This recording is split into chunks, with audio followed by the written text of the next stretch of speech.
Carta a los Hebreos, capítulo 6, imagino que ya se abre sola en esa cita.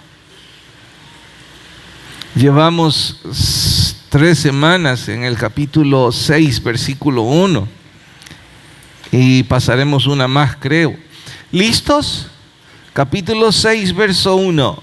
Por tanto, dejando ya los rudimentos de la doctrina de Cristo, vamos adelante hacia la madurez, no echando otra vez el fundamento de, número 1, arrepentimiento de obras muertas; número 2, la fe en Dios; número 3, la doctrina de bautismos; número 4, la imposición de manos; y número 5, la resurrección de los muertos. Hoy vamos a estudiar precisamente la quinta, que corresponde a la resurrección de los muertos. Inclinamos el rostro y oramos. Señor, gracias por empujarnos a tu casa. Te suplicamos pongas en nuestro corazón fe y la necesidad de estudiar tu palabra. Gracias por ser tan bueno con nosotros en Cristo Jesús. Amén. El término resurrección viene de alzarse, resurgir o renacer. Puntualmente, es la creencia que una persona puede recuperar su vida después de la muerte. Y no habla de vivificar. Vivificar significa resucitar o volver a vivir, pero volver a morir. Resucitar es volver a la vida para nunca morir. En realidad, eso es inmortalidad. Lo que muchos han buscado, no entiendo por qué no intentan encontrarlo en la Biblia. Porque la Biblia habla de inmortalidad a través de la resurrección. Es interesante descubrir que las 3 religiones monoteístas en el mundo creen en la resurrección. Estoy refiriéndome a el judaísmo, estoy refiriéndome al islamismo y al cristianismo. Son no solo 3 de las religiones más mayoritarias, sino también las únicas monoteístas. Y las 3, sabemos, tienen su origen en el Antiguo Testamento. Ahora, lo que hace la diferencia del cristianismo con las primeras 2 es el medio para alcanzar resurrección.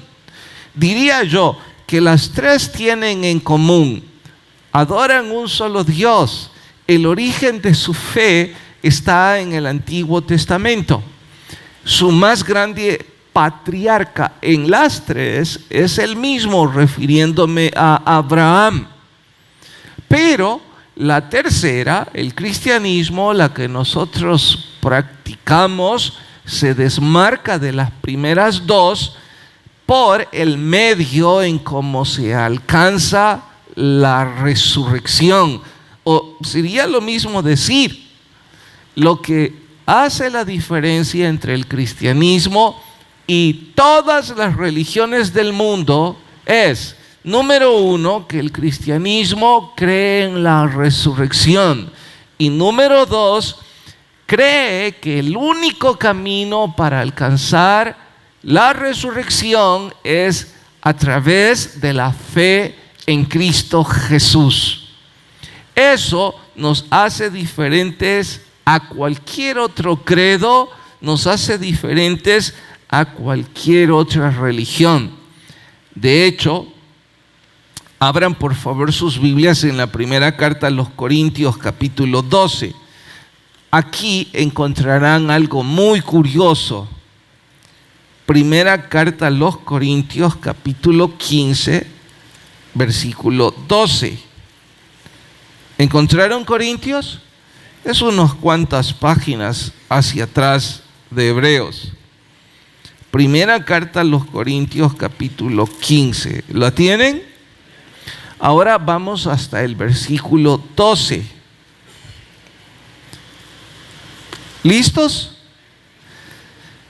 Pero si se predica de Cristo, que resucitó de los muertos, como dicen algunos entre vosotros que no hay resurrección de muertos, y si Cristo no resucitó, diga eso en voz alta, vana es nuestra predicación, vana es también vuestra fe. Hasta ahí. En español más nuestro, quienes no creen en la resurrección de Jesús, quienes no creen en la resurrección de los muertos depositando su fe en Cristo, en realidad están perdiendo su tiempo aquí. Porque vana se vuelve mi predicación y vana se vuelve vuestra fe. No tiene sentido que estén aquí. De hecho, veámoslo desde otro ángulo. Por una razón que yo no termino de entender, hay una cantidad de personas en las iglesias evangélicas, y quiera que usted no sea uno de ellos, que quieren construir su propia religión. Adoptan o abrazan solo lo que les gusta o solo lo que creen les conviene o solo lo que ellos quieren recibir de la religión, porque asisten a las iglesias con un espíritu de recibir, no de dar. Esa no es la fe en Cristo. De hecho, por eso exigen comodidad en la silla, por eso exigen comodidad en el estacionamiento, por eso exigen y exigen y exigen. ¿No se han dado cuenta que las iglesias, para los que somos cristianos, no son recintos para recibir? Es un recinto para dar. Nosotros damos nuestro servicio, nuestra devoción al estudiar la Biblia, nuestra disposición. Pero ya dije antes, hay quienes construyen su propia religión, se los voy a demostrar. Les he dicho desde que empezamos los rudimentos de la doctrina de Cristo que esto es la base de nuestra fe. Esta es la fundación de nuestro credo. Les pregunto una vez más, ¿verdad que les he dicho eso desde que comenzamos? ¿Sí, amén o no amén? Pero hay una cantidad de ustedes que no han dado seguimiento a estas 5 doctrinas. No saben nada de la imposición de manos. No saben nada de 2 o 1 de las que ya pasamos. ¿Y saben qué? Creen que no lo necesitan. Vienen con una actitud de tener su propia religión. Incluso a veces hasta se sienten satisfechos a sí mismos de que al venir a una reunión cumplen su cuota semanal. Y si ponen un poco de dinero, ya sea aquí o para ayudar a cualquiera, bueno, entonces han hecho una doble cuota en la semana. Por favor, si usted no conoce los rudimentos de la doctrina de Cristo, todo lo demás que ha hecho es vano, no sirve para nada, porque usted no sabe ni por qué lo hace, ni si tiene algún fruto. Aquí lo dice el apóstol, que si no creemos en la resurrección, vana es nuestra fe. Pero hay una cantidad de ustedes que no vinieron cuando estudiamos la fe en Dios y tampoco les importó un poco buscar el estudio y asimilarlo. ¿Por qué? Porque esto se vuelve una especie de religión y costumbrismo. Bueno, mi deber es solo recalcarles, vana es vuestra fe. Retomando la resurrección. De joven yo tuve muchas preguntas y alguien con mucha mayor edad que yo me dijo, el tiempo te va a responder tus inquietudes. Ahora ya no soy ningún jovencito y para curiosidad les puedo decir que lejos de que el tiempo me haya respondido inquietudes, creo que ahora tengo más, porque hay muchas cosas en la vida que no las entiendo. Y este es el punto. La resurrección no es un asunto que hay que entender, porque humanamente hablando, yo no creo que exista una explicación científica que les convenza.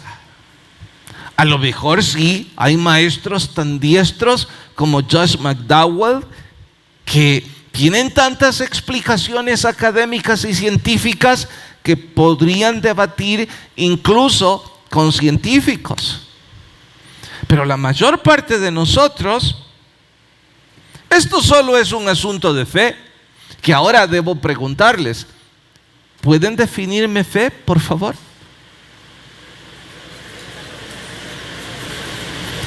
¿Fe es qué cosa? ¿De dónde han sacado esa definición? De Hebreos 11:1. Los que vinieron y estudiaron conmigo la doctrina de fe en Dios pueden ahora entender qué es fe. Los que no vinieron deben estar en un atolladero diciendo de qué está hablando este predicador. Y ahora yo voy a exhortarles a que la resurrección solo se puede creer por fe. ¿Qué tengo que hacer? ¿Retroceder y retomar la definición de fe en Dios? Por aquellos que no pusieron su disposición y su corazón. Bueno, creo que no sería justo y lo lamento por si hay personas que por primera vez vienen y me dicen, predicador, a mí sí me gustaría entender la definición de fe en Dios. Les sugiero, en el canal de YouTube de la iglesia está la predicación gratuita, usted puede bajarla y seguirla.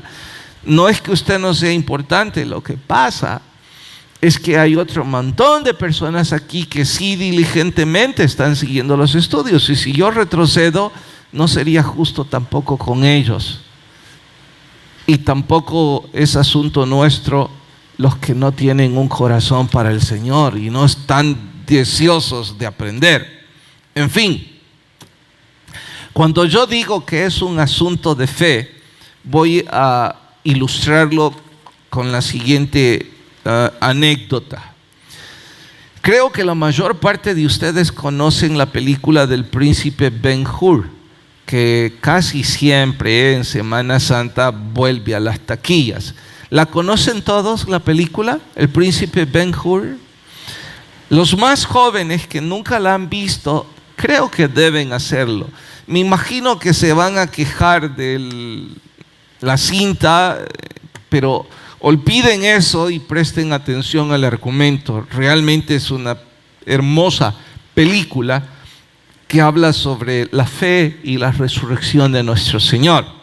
En fin, quizás desconocen que fue escrita por el general Lewis Wallace del Ejército de la Unión en la antigua Norteamérica. Este la escribió porque él no creía en la resurrección. Y de hecho, la historia reza que para algunos fue un villano y para otros fue un héroe. Aún los masones reclaman que él formó parte de su gloria. No nos importa eso. Lo que sí es cierto es que él en su biografía dice que estaba convencido que la resurrección de Jesús era un fraude histórico y que él iba a comprobarlo. Fue así como empezó a escribir la novela de Ben-Hur. Al terminar sus investigaciones, él concluyó que las pruebas legales eran irrefutables y él mismo decidió rendir su corazón a ese Cristo resucitado. Por eso es que terminó la novela y por eso es una de las más hermosas en los últimos años en pantalla grande y pantalla chica. Habla precisamente sobre la fe del Cristo resucitado. Ahora, Él no es el único que ha hecho algo parecido. Si algunos de ustedes son muy académicos, que no me sorprendería que haya varios así, les recomendaría, si están buscando pruebas académicas, McDowell es portentoso para eso. En su libro Más que un carpintero, que por cierto lo leímos en el club de lectura ya ratos atrás, presenta una cantidad de pruebas académicas irrefutables respecto a la resurrección de nuestro Señor. También él demuestra una cantidad de científicos a través de la historia que creen en la resurrección. Así como C.S. Lewis testifica que él volvió a creer en Jesús debido a que sus más grandes referentes en las ciencias eran cristianos, entonces él empezó a investigar. Pero esos no son ejemplos aislados, son cientos. Entre otros, uno de los bestsellers a través de la historia, Operación Jesucristo.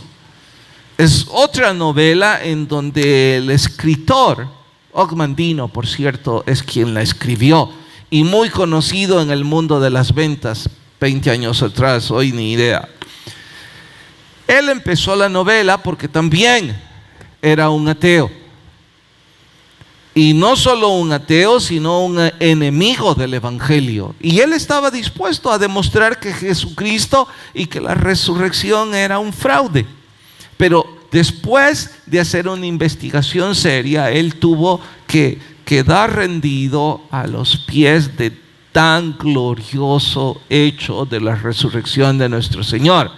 Recalco, si hay una cantidad de ustedes que son académicos y quisieran más pruebas, bueno, hay cantidad de libros que podrían ayudarles. En un púlpito o en un auditorio como el nuestro, yo creo que no necesitamos mucho de eso. Les diré por qué lo creo.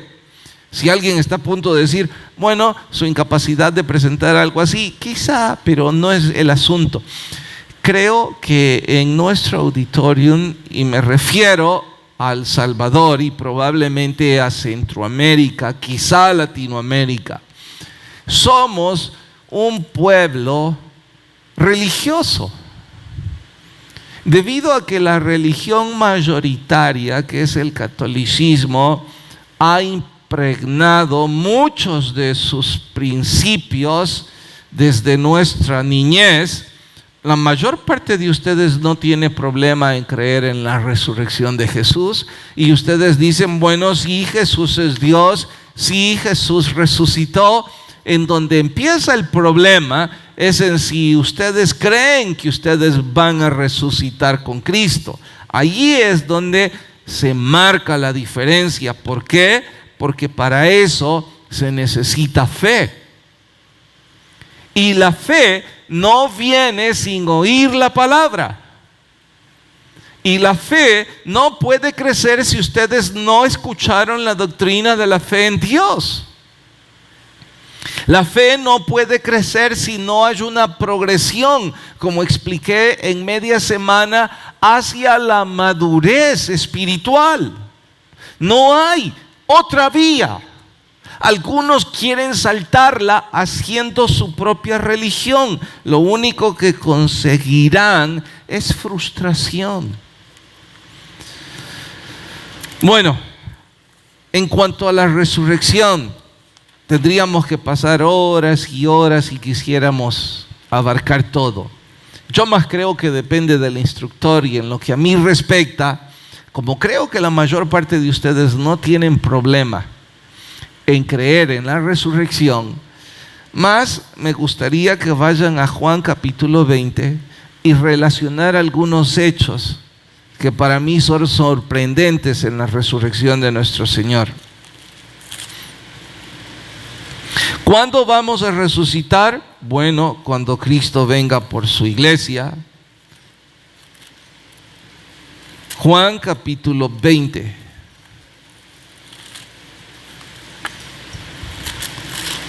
¿Lo encontraron?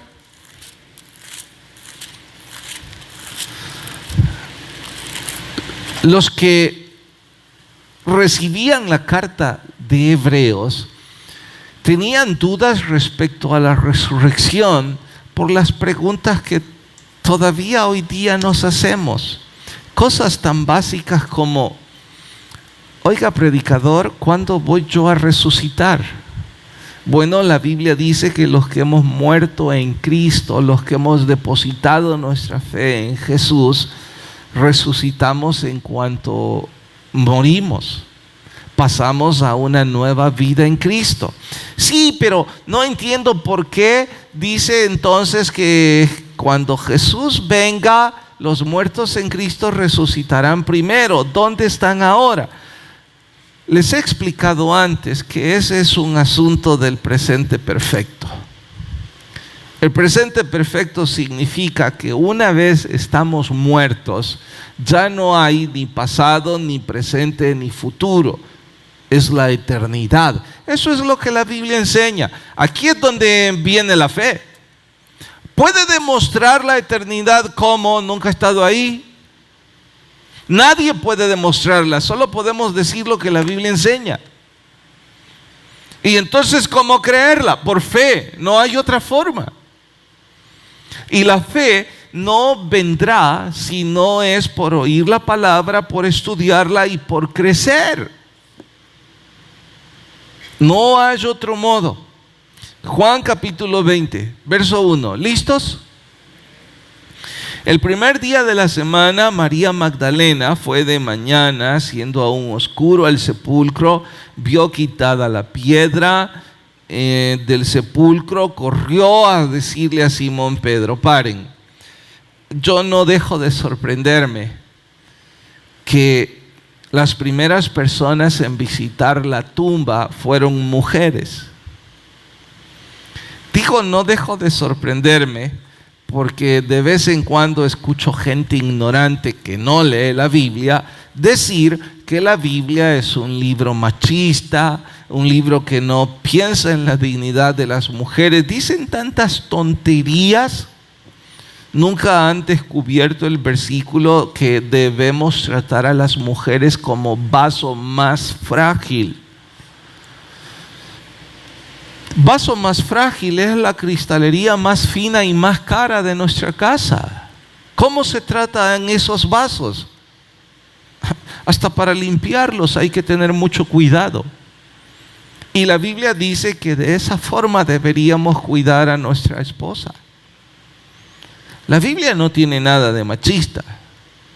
Que hay un montón de machos que no la leen, ese es su asunto. Pero no es que la Biblia esté anunciando esa actitud. En fin, las primeras personas en llegar a la tumba fueron las mujeres. Y esto grita la importancia y el rol que la mujer tiene en la Biblia.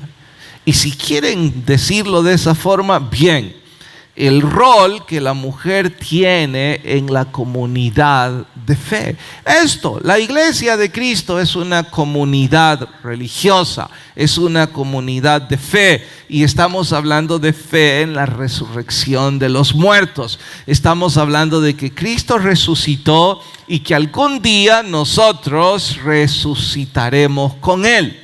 Bueno, en esa comunidad las mujeres tienen un papel más que importante. Y si bien es cierto que la Biblia enseña que las mujeres no deben pastorear, porque eso es un rol dado a los hombres, eso no es machismo. Es tan absurdo como que usted diga que es o que surgiera un hombre diciendo que es feminismo porque los hombres no podemos tener bebés. Qué tontería, ¿no? Dios diseñó al hombre de esa forma y Dios diseñó a la mujer de esa forma. Y cuando ambos se complementan, el plan es hermoso. Pero como claro, la rebelión del hombre, cada quien quiere tergiversar el rol, hacer lo que le da la gana. Señoras, señoritas, hablando de la resurrección del Señor, históricamente ustedes fueron las primeras en llegar ahí. Lo hicieron con diligencia, con humildad, con amor. Cuidado, no tomen más mérito del que tienen, porque si alguna está a punto de decir, Chabé, las mujeres tenemos más fe que los hombres, pare. Las mujeres no fueron a la tumba porque Jesús había resucitado, porque Jesús se los había dicho que al tercer día resucitaría. ¿Saben por qué las mujeres fueron a la tumba? ¿No? Las mujeres fueron a embalsamar el cuerpo. El susto de ellas es que el cuerpo no estaba ahí. Ahora, no se les quita el mérito de diligencia, de cariño. Ahora debo decir a las mujeres de nuestra iglesia, quiera Dios que nuestras familias, nuestros hogares estén también rodeados de mujeres de fe, mujeres diligentes, mujeres que aman los principios de la familia, porque les quiero decir esto, y lamentablemente no tengo datos para El Salvador, pero el grado de desenfreno en cuanto a inmoralidad de la mujer en la iglesia evangélica es tan, pero tan grave como el del hombre. Alguien se atrevió el otro día y yo le dije, dame datos, porque alguien dijo, ahora el índice de infidelidad de las mujeres en las iglesias evangélicas es peor que el de los hombres. Yo le insistí, ¿me das de dónde sacaste dicha afirmación? Él dijo, te voy a enviar el estudio. Yo no sé si es cierto o no. Lo que sí sé bien que es cierto en la vivencia de nuestra comunidad religiosa es que hay un montón de mujeres que ser mujeres de fe para ellas ya no es punto de honor. Quieren ser mujeres de negocio, mujeres que mandan, mujeres que toman el control. Saben poco o nada de orar, saben poco o nada de luchar para mantener el matrimonio, saben poco o nada de enseñarle la Biblia a sus hijos, saben poco o nada de lo que realmente vale la pena. ¿Quién tiene la directriz de lo que vale la pena? Los que están en el club de lectura, supongo, leyeron Proverbios capítulo 31 el viernes. Esa es la mejor definición de una mujer virtuosa. Deberían todas las mujeres revisar el capítulo 31 y evaluarse. No, ¿qué digo? Deberían todas las mujeres estar en el club de lectura. Pero claro, para eso no tienen diligencia, ni pasión, ni interés. Curioso, ¿no les parece? Es la fe. El problema es la fe. Eso es lo que no está creciendo. Si tuvieran fe en la resurrección de Jesús, estarían preocupadas porque sus matrimonios se fortalezcan en la fe. Estarían preocupadas para que sus hijos crezcan en la fe. Estarían preocupadas para que la comunidad religiosa creciera en la fe. ¿Por qué estarían preocupadas por eso? Porque sabrían de que esta vida es nada más un peregrinaje. Pero no parecen tener interés en eso. No parecen tener interés en tener una Biblia, en bautizarse, en fin, no tienen interés ni siquiera en los rudimentos de la doctrina de Cristo. Ojalá yo me equivoque. En cuanto al intelectual incrédulo, sé que cada vez que hablamos de las personas que no creen en la resurrección, todos se refieren a Tomás. De hecho, cuando alguien quiere acusar a una persona de incredulidad, en el vocabulario cristiano dicen, este es igual que Tomás. Pare ahí. No le digo busquen la cita por cuestión de tiempo, pero Tomás no es que fuera incrédulo. Pero pastor, no creyó. Los otros sí creyeron. ¿Alguien quisiera decirme por qué Tomás no creyó?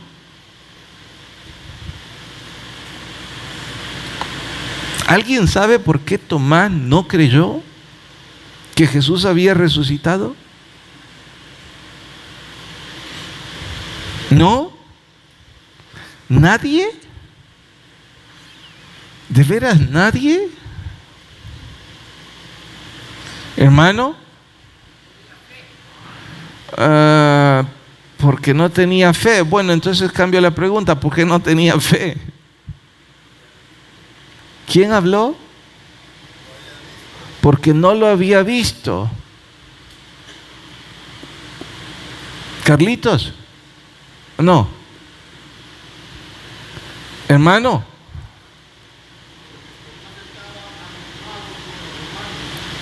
Gríteme porque no escuché. Porque estaba abrumado al igual que los otros. ¿Y los otros por qué creyeron? Si estaban igual de abrumados. O resolvemos esto o hagamos la secta de los Tomasitos. Rafael.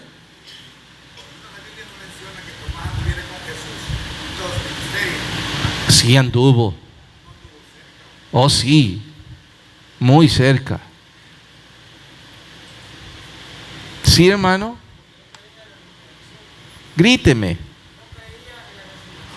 Absolutamente de acuerdo, ninguno creía. No era Tomás el único incrédulo al respecto. Les voy a demostrar que todos no creían. Jesús les dijo que iba a resucitar al tercer día, ¿sí o no? ¿Y lo creyeron? Si todos cayeron en depresión, todos dejaron el ministerio, huyeron. Ninguno creyó, no solo Tomás. Aquí levantaron la mano. ¿Sí? Por desobediente. Jesús les dio una orden específica. Van a ir a tal lugar y ahí van a esperar. Los demás, aún con toda su frustración, desilusión, dolor, obedecieron y esperaron. Tomás no. De hecho, aquí viene la pregunta: Tomás, ¿y vos dónde andabas cuando Jesús se apareció? ¿Perdón? Escondido. Bueno, eso es intuición de la hermana. Estaba escondido probablemente de los que perseguían al Señor. Tal vez estaba escondido por temor. Quizás decidió, esto es un fraude, se acabó, me largo. Quizás andaba haciendo compras. O decidió ir al estadio, ya que Jesús estaba muerto, pues. No tendría mucho de malo. Habían estadios ya en esa época del Imperio Romano. Así que no crean que lo digo fuera de contexto. Decidió ir al supermercado. Qué sé yo lo que le dio la gana de hacer a Tomás, pero no estaba donde debía estar. Y ese es el grave problema de muchos de los que vienen hoy día a las iglesias. No están donde deben estar. No es que Dios no esté hablando a sus vidas, ellos no están escuchando. No es que Dios no les esté gritando a través de la Biblia, ellos no la leen. No están donde deben estar. ¿Qué sorprende entonces? Que, ya que dije el problema de las mujeres, que no aman la Biblia, que no tienen fe, que no crecen. ¿Qué sorpresa tiene que alguien en el trabajo empieza a coquetearle y ella termina enredada en una relación de infidelidad? ¿A quién le sorprende? No debería sorprenderle a nadie. Claro está que lo mismo es para nosotros los hombres, por si algunos hombres están pensando, ¿solo la mujer? No. De hecho, yo siempre digo, aunque parezca un pensamiento filosófico, es muy práctico. Quítele el temor a Dios a todos los hombres que estamos aquí.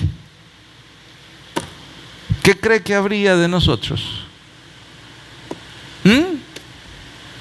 ¿Piensa que estaríamos aquí? ¿Piensa que estaríamos en casa? Usted está loca. ¿Piensa que le haríamos caso? ¿De veras que está loca?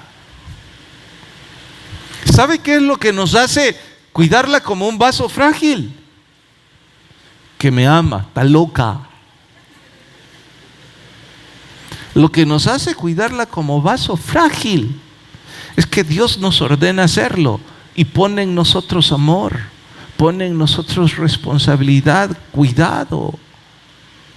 Sin Dios en nuestras vidas, sin fe en nuestras vidas, bueno, sin fe en Dios, porque ya les he demostrado antes que todos tienen fe, la pregunta es ¿en qué? Finalmente, ¿recuerdan quién fue el segundo en llegar a la tumba?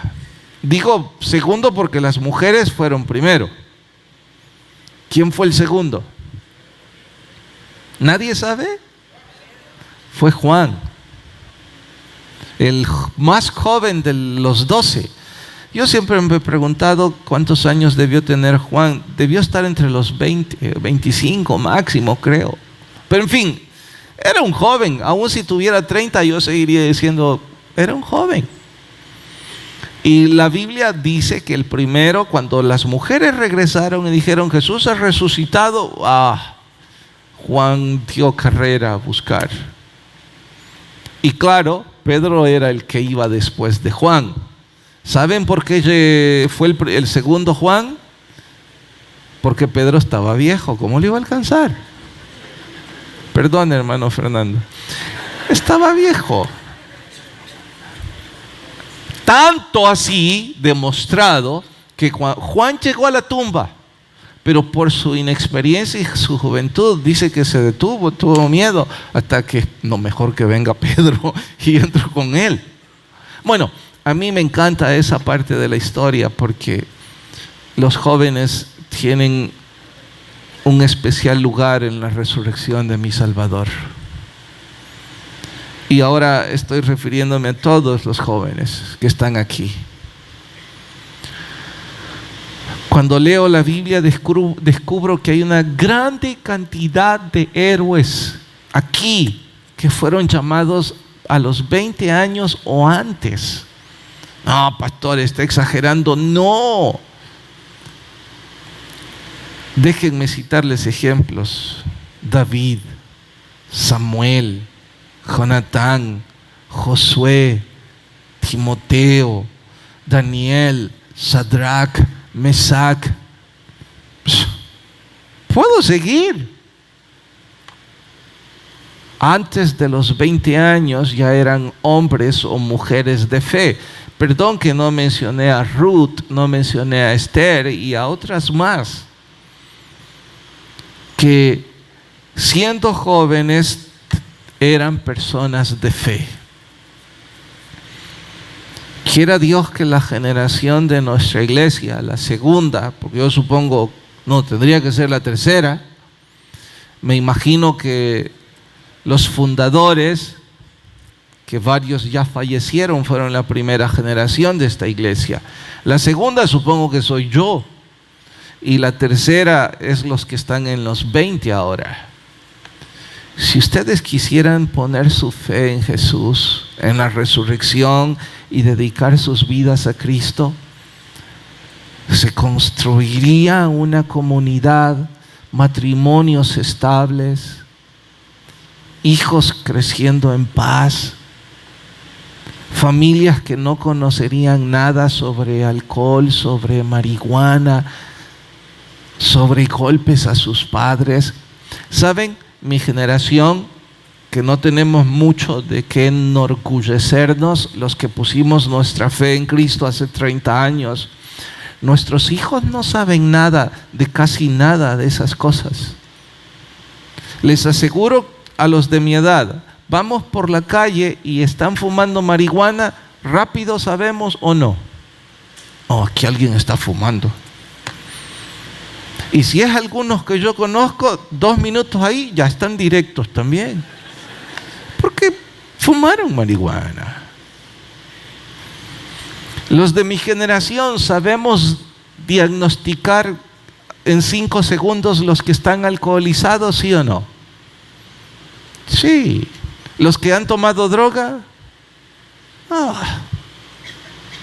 tantos cuentos que hay en nuestra vida, hasta en el deporte, como aquel fulano bueno que siempre se perdía 10 minutos antes del partido allá detrás del monte y después ya venía con ojos rojos y corría como tren. Nuestra juventud no sabe nada de eso. Jamás han oído que sus papás discuten, pero de que su papá golpea a su mamá no saben nada. O al revés. Porque hoy ya les dije que o la mamá golpea, no saben nada. Y no hemos sido una generación de fe como debimos haber sido. Y aún con todo y eso, nuestras vidas son tan diferentes. Es lo que la fe en Jesucristo hace. Así es que jóvenes, crezcan en esa fe. Imagino que alguna vez escucharon hablar sobre uno de los murales en la Capilla Sixtina, creo que se llama.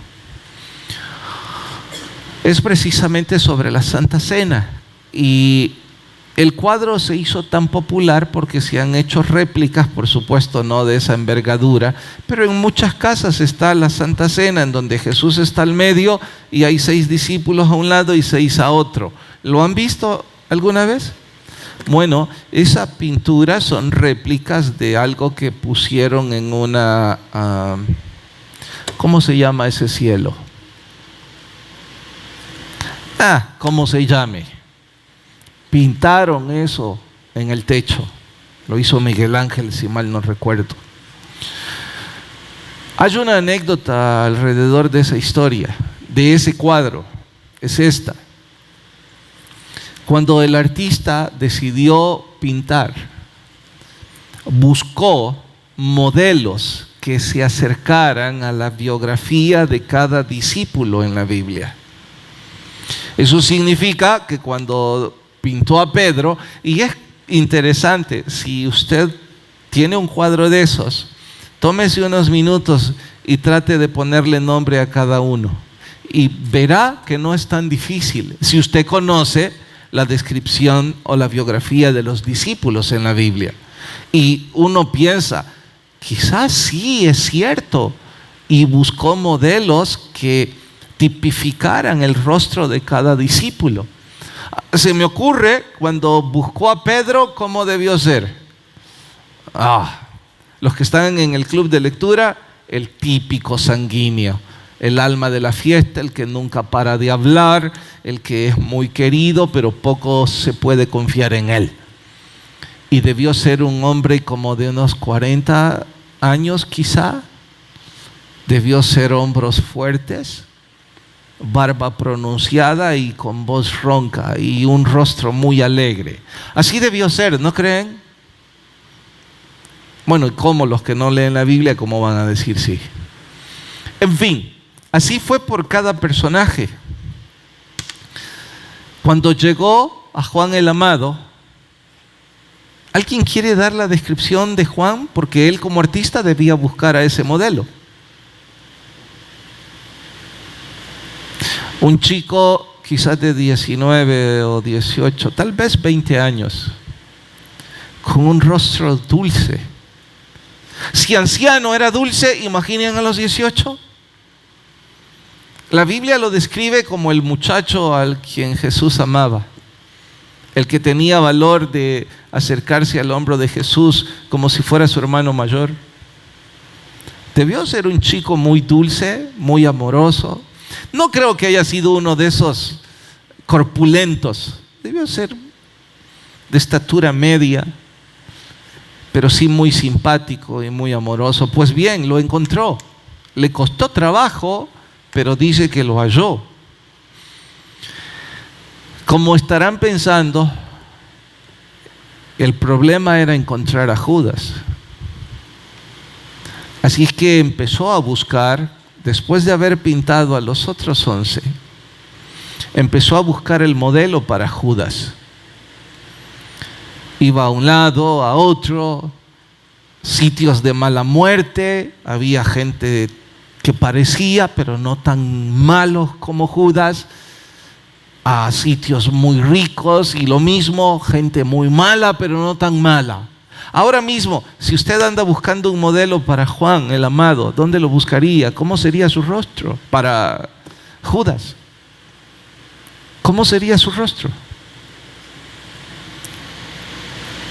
Algunos incluso están pensando en alguien que detestan. Este sería Judas. Finalmente encontró a alguien. Era un alcohólico tirado en la calle. Se sentó y le dijo: Señor, quiero pagarle para que usted me sirva de modelo. Él sonrió y dijo: ¿quién puede quererme a mí de modelo? Sí, yo voy a pagarle muy bien.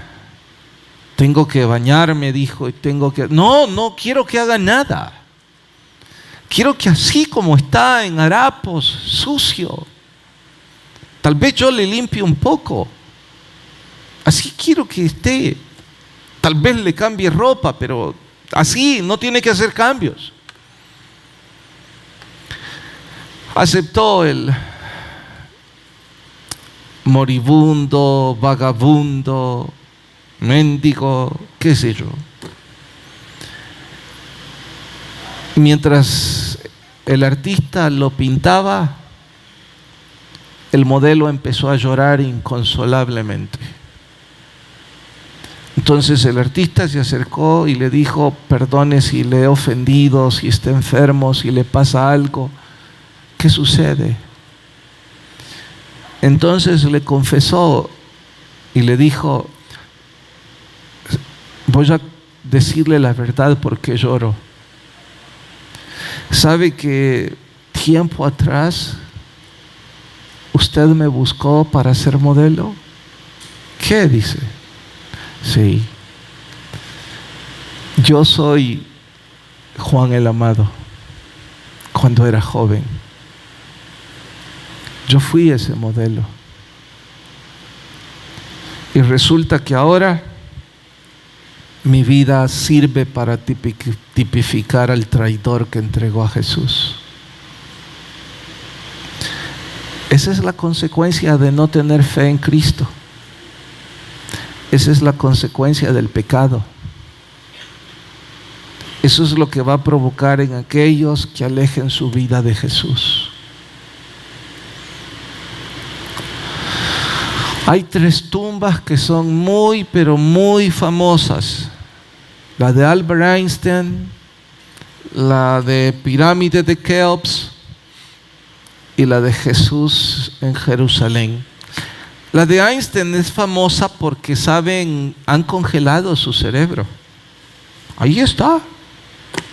¿Sabe por qué lo han congelado?